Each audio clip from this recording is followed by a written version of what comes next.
Хорошо, его заводят, я ухожу. Да.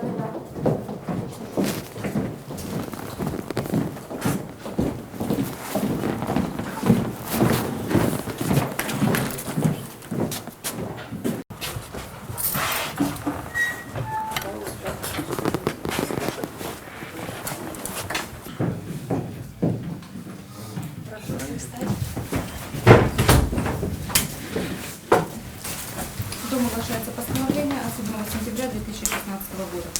Сыктывкарский городской суд Республики Коми составит председательствующего судьи Сарвидина при секретаре судебного стана Покровковой с участием прокурора отдела прокуратуры Республики Коми Бархатова, заместителя руководителя отдела по расследованию особо важных дел Следственного управления Следственного комитета России по Республике Коми Константинова, подозреваемого Вайн Зихера, защитников адвокатов Тряпочкина, Харкина, рассмотрев ходатайство старшего следователя отдела по расследованию особо важных дел СОСК РФ ПРК Тетерина об избрании меры пресечения в виде заключения под стражу в отношении Зинхера Бориса Феликсовича 8 апреля 1968 года рождения, уроженца города Хабаровска, гражданина Российской Федерации, работающего генеральным директором ПАО Т+, несудимого, подозреваемого в совершении преступления, предусмотренного частью 5 статьи 291 Уголовного кодекса Российской Федерации в редакции ФЗ от 4 мая 2011 года номер 97 ФЗ установил.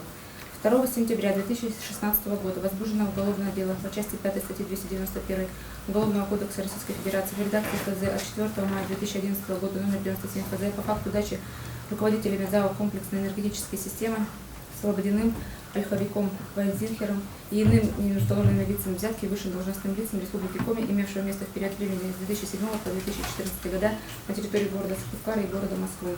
Обстоятельства совершения преступного деяния, характер и тяжесть преступления, в совершении которого подозревается Вайн Зихер, свидетельствуют о необходимости избрания ему именно такой меры пресечения, как заключение под стражу. Медицинских документов, свидетельствующих о наличии у Вайн Зихера заболеваний, препятствующих содержанию его под стражей, суду не представлено. Избрание более мягкой меры пресечения, в том числе в виде домашнего ареста или залога, не позволит обеспечить соблюдение предусмотренных частью 1 статьи 97 Уголовного процессуального кодекса Российской Федерации целей, на что указывает как характер, обстоятельства совершения инкриминируемого Вайн Зихеру преступления, так и содержащиеся в представленных суду материалах сведения об оперативности оказания органам предварительного следствия противодействия в сборе и закреплении доказательств по уголовному делу. При этом мера пресечения в виде заключения под стражу отвечает требованиям защиты публичного интереса, то есть интересов общества и государства, перевешивая принцип уважения свободы личности.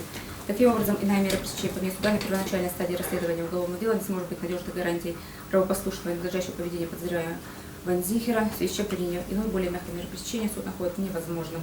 На основании изложенного и руководства статьей 108 Уголовно-процессуального кодекса Российской Федерации суд постановил избрать в отношении подозреваемого Вайн Зихера Бориса Феликсовича 8 апреля 1968 года рождения, уроженца города Хабаровска, гражданина Российской Федерации, меру пресечения в виде заключения под стражу сроком на 2 месяца, то есть по 6 ноября 2016 года включительно. Настоящее постановление может быть обжаловано в апелляционном порядке в судебную коллегию по уголовным делам Верховного суда Республики Коми в течение 3 суток со дня его вынесения через Сыктывкарский городской суд. В случае подачи апелляционной жалобы или апелляционного представления прокурора, подозреваемый вправе ходатайствовать в тот же срок по своему участию в рассмотрении материалов судебной апелляционной инстанции, о чем должно быть указано в апелляционной жалобе, или в течение 3 суток со дня вручения копии апелляционного представления. Подозреваемое постановление понятно? Да. Порядок, сроки обжалования понятно? Да, Ваша честь. Судебное заседание закрыто.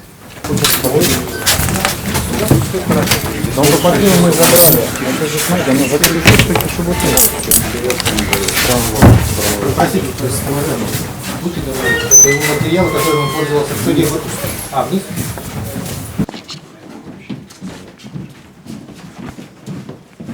Считайте себя виновным. Андрей Николаевич, какой залог все-таки предлагали? Я вам скажу так. Мы сейчас получим документ, мы его изучим, прочитаем. Я думаю, что да, будет обжаловано. Все, спасибо. Про обжалование все-таки. Будет обжаловано. Спасибо.